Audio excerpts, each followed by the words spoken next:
We back at it at the Creator Show. Of course, from Magic 107.5, 97.5, Real Sound of Atlanta, Reach Like Then, which you got one of my friends, Miss B in the building. Hey. She don't fight, she don't argue. We're going to get this interview going, though. Let's get it. Let's get it. What's up, homie? Man, everything. Life is good. I'm working. Okay. Back at it. Back at it. Back at it. You're the first one I came to see. I appreciate that. You know, we real family, so we got to lock in. So, of course, for those who need to catch up a little bit, you broke out Bottle Action, wrote mega hit co-wrote mega hit with Jock. Yeah. You got songs with Chains and everybody else to brag everybody, right? Yeah. And now you back in action. Yeah, I'm here. I'm ready, man. I'm ready. Got the new single. You know, I was just letting you check it out. What you think about it, bro? I love it. I do. I mean, I see. It fit the time. It do fit the time. It do fit the time. I think what I hear though, what I like the most is we still get some lyricism. The game needs it. I tried so hard not to give as much because I know today we don't need as much. We need it, I did the best I could, but I mean, I did a little something. You know, I let people know that Misbehaving was back. I feel like it was enough to say that much. I appreciate and respect it. No, we got Tip dropping, Juvie dropping. Luda just dropped something. He was up here earlier. Yeah. Oh, Luda slid through here at the station earlier. Let everybody debut the record. Okay, Atlanta, let's go. Miss B is in the building. Misbehaving is back, man. I love it, man. So tell me about this new energy I'm feeling from you. You're glowing. I am. Yeah. You know what? I'm actually excited, man. At first, I felt a little way about the music a few years back when it came to female rap, but now I'm loving everybody. I love everybody. Like, it ain't a female record that's dropped that I didn't like. I'm not much of a radio person. But the stuff I hear on social media, I love everybody. I love Glow. I love Lotto.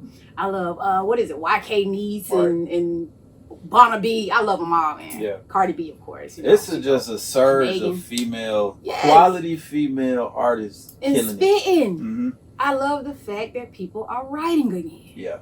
It's dope. It make me feel good. It make me want to come back. It make me want to put my little 2 cents in as the OG and say, okay, let's go. Right. I even want a couple of features from the youngins. Like, they know. I'm excited. You still looking 23, talking about some youngins. Witchcraft. No, I'm just playing. I wouldn't, but yeah. Tell me about it though. Like you get into the industry in the beginning. Like, what was that like for you? And then tell me about some of the things that have happened in between to this reemergence. Oh man, well in the beginning I was just a regular artist with a dream. I just had a talent and I wanted to pursue it. I wanted to get out here and let people hear it and just show that I had it, you know, that I felt like I was always a star. I felt like it was within me. I just needed to be brought out. But yeah, I ended up signing to an independent label back in the day called Raw Deal Records. That was pretty cool. You know, I kind of got my feet wet with the music industry and music and writing, and it was crazy because that was when I really first learned how to format a record. Like, I was just writing bars. It was just 1,000 bars. 30-minute song. Hey, man, it was a whole song, 30 minutes. Not a hook in sight. But ended up learning how to format a record. Then I ended up learning how to write a record, like, you know, in a way. Then I realized it's really no real format for a record. Like, you can just be creative and do what you wanted to do. And then after that, you know, I ended up signed to another dude. You know, that kind of went left. You know, he wasn't who I thought he was, you know. And pretty much blackballed me. If we want to just keep it all the way, you know, buck. He blackballed me. I'm not, so let's just clear the air. I'm not a clickbait interviewer, but you brought it up. Yeah, so let's go on and just talk about it, clear the air, and then figure it out for after that. So tell the folks what's going on. What's going on? Or what happened? What perspired. Yeah. Well, I dropped the record, Bottle Action. I came to do with the record. It was actually already produced by a producer named Mac Rod from Memphis. Dope record. It was more of a slum record. Bottle Action was slum at first. Like, it was real hood. And I got with this dude, and of course, he wanted to produce the track. Made it commercial. Right. And he ended up getting a deal from So Def. Right. And it kind of took off from there, but it was so crazy because the record was so controversial, it never got a video. Because of the lyrics. Man, of course. You know, it was real aggressive. You know, I saw a lot of blood with that record. Which is crazy because we just had, not me per se, but it was just an argument online of what was the biggest fight record of that time.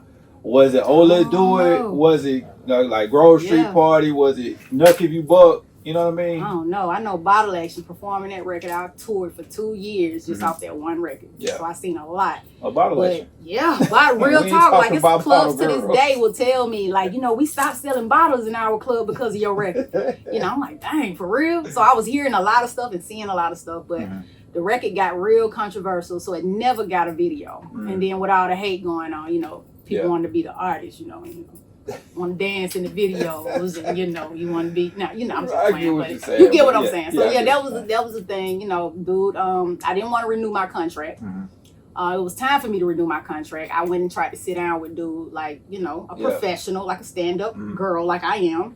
And he basically did some backhand stuff. You know, he told me it was cool, but went and got his attorney to freeze my contract under the grounds of I never showed up for studio when I was the only one at the studio at times. Gotcha. You know, so it was 15 years of that. Hold on. So what? 15. So 15 years of you being frozen in this situation. In a contract of a dude's. Every opportunity that came my way, they were saying, "Oh yeah, this dude's still saying he owned you. He got you." Like, whoa, that's crazy. So where did you think the disconnect came? Well, the disconnect came from him wanting to be an artist and didn't really have the talent to do so. Okay. And when the deals came to the table, they wanted misbehaving and didn't want him as an artist. But he, instead of being a producer, wanted to be an artist. Okay. But he ain't had no records out. No, but he had Jock record. You know, the Going Down record was getting ready. You know, started producing. Yeah. The Boys in the Hood songs. You know, he had those records, so he kind of had a little momentum. He definitely could produce. Yeah. The boy was a talent when it came to producing, but business, he's terrible. Gotcha. He's not. He's very backhanded. He won't like keep it all the way, but he'll look you dead in your eyes and tell you something and be doing something totally different. I had an ex like that. Yeah, that's crazy. You know, and that's scary. Name, but I get you.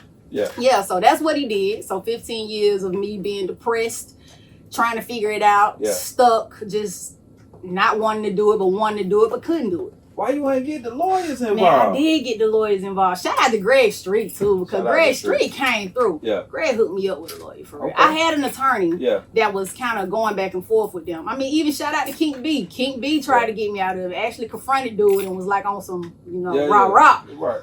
But I mean, like I say, when you got a good attorney, it's all about the paperwork. We can say whatever in these streets, but it's all about the paperwork. Right. And then too, you know, yeah. And you know, then too, I had my own attorney, but my attorney was actually being paid under the table by them.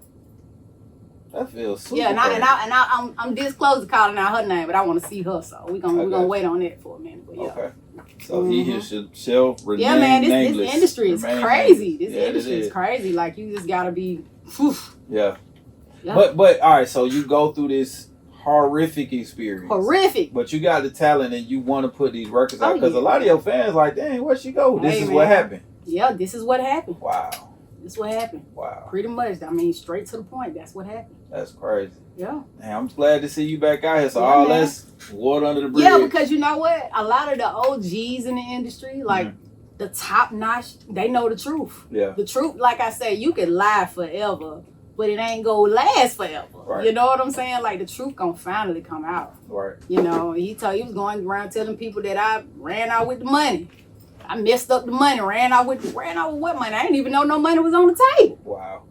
That's crazy. I mean, So as far as it like publishing splits, all that, that all got mixed up in the bad business also? Yeah, because his manager, Ian Burke, he was, man, they owned all the publishing. Okay. You know, my deal was $60,000 with So Def. They gave me $5,000. But I was just $5,000. I did not know. Wow. No. Because in the beginning, like I say, I was just an artist with a dream. Like, I didn't really, money wasn't a conversation for me. I just wanted to get the music out. I just wanted to do my thing and show my talent. And want the opportunity. Yeah, and when the opportunity came, it just started getting bigger. And it's like, you know, when everything hit the fan, Ian ended up getting fired from ASCAP. And things were going kind of stiff for him, and he called me to the studio one day, Icon Studio, and he pretty much cried and confessed everything to me. Wow. Told me everything about the deal, what him and dude did, everything. So he has his come to God moment with you. Well, maybe it was a come to karma moment. I don't know, where you just needed to clear yourself of that karma. I don't know, you know, but he ended up pretty much telling me everything. He confirmed the thing with the attorney, paying her under the table, all of that. But she ended up telling me eventually, the last time I was there, sitting down with her, because her job was to keep me in that contract. Right. But that last time I was like, I'm not renewing this contract. Yeah. And she just ended up telling me straight up, like, I don't think you should. I guess it started finally getting to her, you know what I'm saying? But by this time, you know, I'm like, it ain't nothing you could have said anyway. Right. But later on, when Ian ended up pretty much confessing everything to me, and I saw her role in it, I had smoke for everybody. Everybody's working. I still got smoke for everybody. I feel like it should be countermeasures and suits happening right now. You know based what? on all of that information. Man, exactly. And it's definitely been a conversation. It's definitely been a conversation recently. Yeah. Because like I said, it's so much owed to me. Like you owe me 15 years of my life. Yeah. Yeah, and I'm going to get there one way or another. Yeah. We're going to call SMS trial attorneys. We're having a conversation worse than a car wreck. This is crazy. I'm trying to tell you, bro. It's crazy out here. You know what I love about hearing this is just a story of perseverance. Yeah, for sure. You coming in here and looking, God told you glowing, looking golden, like a whole newfound energy. Man, shout out to my team and my ancestors. They been there. Yeah. They was there. Yeah. My family. Like, you know, a lot of people stood by me and had the same beef and energy that I had with this situation because people know me. Yeah. Like, one thing about me, I'm honest. I'm stand up. I don't have nothing bad on my name out here. If you hating on me, you just hating on me. Yeah. You know, can't nobody say I did nothing to them, stole from them, took nothing from them, lied on them, none of that. So for this dude to say that, like, a lot, everybody knew it was a lie though, but it was a lot that people couldn't do being he had an attorney and how his attorney was moving. It was a frozen contract. So how does the Blackballed situation work when you got everybody knowing what's really going on? He was the person more so empowered at the time. You know, because even though I came with Bottle Action and Bottle Action was already moving, Bottle Action was moving. We was doing shows. You can ask Jock. Yeah. We were moving. We was doing shows everywhere. That's how I ended up getting signed to So Def. They had like this little showcase thing. I performed and they asked me to perform again. So it was an encore. Yeah. And then they wanted me to do it a third time. Like, I was just performing just the same song in the same night, back to back. We had afros, like we was a creative team, me and Jock, you know, and Major was the other guy that was with us. We was out here doing our thing. So they saw that and they saw the talent. And of course, just like everybody else, vultures, they take advantage if you don't know. Yeah.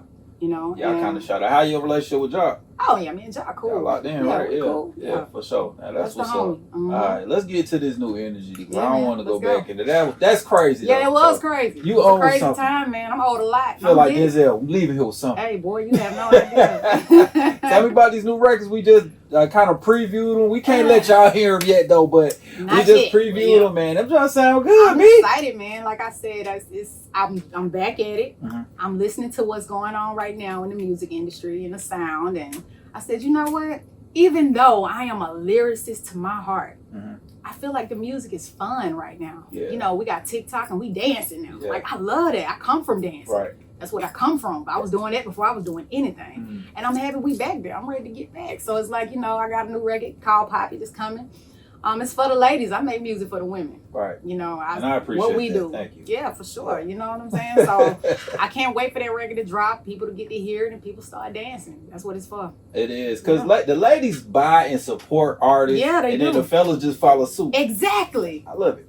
It's the game. Exactly. It's the game. And it's good, too. It's better when it's good, too. Man, it's good, man. I'm excited right now. And you got a lot of stuff coming up on the horizon. You pulled up on this the other day. You've been pulling up on community videos. I want to shout this out because I ain't really know you from a hole in the wall at one point. Right. You still was going through your situation, which nobody really knew, right? From the outside looking in. Right. But we did some things in some schools. You pulled up at the schools for the kids, even though you was going through that. So I just wanted to give you your flowers. I appreciate that. I appreciate you for having me. I mean, I'm always here for the cause, and I'm definitely here for the children that want to be a part of this industry because they need to know the truth because nobody told me. Yeah. I mean, I thought, you know, just because people was patting me on the back and telling me how talented I was, they loved me. Nah, this is a business. And that's what I did these 15 years that I've been on chill. That I went and learned the business. So these things can't happen to me no more. That's dope, man. Shout out my boy Capriccio. He always say, big word business, small word music. I'm trying to tell you, real Definitely talk. understand that. Yeah. So that's what's up. So a birdie told me you had some more action going on too. Oh, man. We not just Atlanta. Tell me about it. Can we tell the people? Tell the people. Because you're not just an artist, you're an entertainer too. Yes, I am. And you're about to have a huge opportunity to do some things a little bit on the southwest side. Let's talk about it. Yeah, okay, y'all. I got a residency in Vegas, and that's pretty huge. Hey, that's what I'm talking about. You know what I'm saying? So, it's cool. It's different though. We're gonna be doing a lot of different things. Bringing artists out, up and coming artists, and artists from A-list to D-list. Just trying to get everybody heard. It's hard to get a residency in Vegas. It's almost impossible. Unless you're Usher, you're feeding folks chairs every night. Well, I'm trying to tell you, I ain't feeding no chairs, but we got a lot to do out there. We doing day parties, we doing all parties, EDM parties, pool parties, music parties, DJ parties, whatever. Good thing about good music can blend into any genre. Exactly. That's what's up. Residency in Vegas. What spot you gonna be at? The Sahara. That's a nice spot. It is. I fell at a pool party over there. It was real dope. Yeah. Can't talk about that night. What stays in Vegas? Well, I'm trying to tell you. Right. Hey man, so what you gonna do? You gonna come out there with me? I've been, you wanna come out there with me? I'll be there. I could definitely use you. Okay, look, we gonna put it right here, right now. Reec will be in Vegas. I'm serious. Like you gonna do this with me? Yeah, let's do it. We could bring whole situations now, out there. I got you. Now we on the radio, so everybody hear you. Yeah. We out there. We outside. So Misbehaving and Reec, right? Let's do it. And friends. We gotta shake on it. All right, let's shake. Let's go. We outside then. Misbehaving and Reec will be in Vegas for the residency. Y'all, it starts in June. There you go. I just gotta get somebody to watch these chickens. I'll be out there though. Hey man, let's go. Let's go. That's what's up. All right, so look, let's talk about these singles. Okay. What are we doing? We got Pop It. And then I heard you got everybody talking about I'm the birthday. You got the birthday song. I got a birthday song. Hey. Because every day is somebody's birthday. So that record is always be a relevant record. Every day is somebody's birthday. That's what's up. Yeah. So I just feel like we needed a new birthday song. And I feel like there's no female birthday songs. We like to turn up in the club if I would be there. Y'all do. Y'all celebrate 30 days. It'll be 30 days of birthday. And you know what? They do. I don't. Yeah. But they do. I'm tired, bro. Like, I be worn out. But yeah, they do. So it's like I got a record for it. Let's go. That's what's up, man. I'm ready. Shout out to you. Shout out to the homie Shell, man. She always makes sure we link up. And Triple M Management. Shout out to them. 905 Music Group. Yeah, you know it. Yeah. So look, this is what we're going to do. We're going to have a follow-up interview from Vegas. How about that? Hey, can't wait, man. Yeah, we're going to be at the U42 studio in Vegas. We're going to get it cracking. That's what I'm talking about. Miss B in the building. All right, last question. If you could go back, it's not the last question. We're going to do a fast 3 questions. So the first question is, who is on your playlist right now outside of Misbehaving? So what we talking about, rap or just anything? Man, old school. Yeah. I'm an old school man to my heart. R&B to my heart. See, if I show you my playlist right now, we probably be just jamming. Boy, I'm trying to tell you, you have no idea. And it's like I can't really name them because it's just so many. Yeah. Like I'm back there, like in the 80s. Yeah, like, me too. Same. Yeah. You pop over my playlist right now. You're gonna get Ozzy Brothers. Man, all of that. I'm talking about. I got everybody. Yeah, Bootsy Collins. We gotta link up for that. Yeah, I would love to do that. We're gonna do a playlist party. Yeah, for sure. All right, if you can go back and tell Misbehaving anything 10 years ago, 15 years ago, okay, what would be one quick line of advice you give her? Learn the business in everything you do. Anything you aspire to do, learn the business first. Now, we can love it all day, but we got to learn the business because everybody ain't got your heart. Like my granddad used to tell me, everybody ain't gonna move like you. So you got to remember that. Like just because you out here all free-hearted, willy-nilly and naive, somebody there plotting on you. Yeah. And it might not be for total ill will, but it's a business. People want money. Yeah, people gonna be doing business. We doing music, folks doing business. Exactly. That's what I was doing. I was doing music. Yeah. So everything I'm doing business now. Now you get your woman and do both. Right. Trying to tell you. What I'm saying. Yeah. All right, so y'all see the shirt I always wear representing the farm, right? Yes, so sir. I gotta ask you, if you could have any farm animal, what's your dream farm animal? A horse. A horse, of course. A horse. Okay then. A horse. I love riding horses. Yeah. I don't get to do it often. It's been years, but I love horses. I think they're just so calm, so sweet, and just so chill. Yeah. Yeah. They empaths too, so I can see like that. myself. Yeah. So yeah. Yep, that's what's up. And I appreciate it. And one quick note that y'all don't know, Miss B can see a rock and name what kind of rock it is. One day we was First walking. First of all, it's a crystal. Right, and she saw my daughter look, she was like, that's pretty rock. She was like, nah, this is something in the quartz and something. And I'm like, that's crazy. I'm trying to teach Catherine like the crystals, man. She got to know what they mean and what they do. It's powerful. That's what's up. All right, last question. How can people follow you online? Because I know you had some situation with one Instagram page. Now, which one is yours? One okay. MSBHAVIN _ one misbehaving _ That's my Instagram and my TikTok. Okay, there it is. Make sure y'all tap in. There's been another interview exclusively with the Creative Show. Misbehaving in the building. Make sure y'all follow her online and follow us too. We gone. Peace out.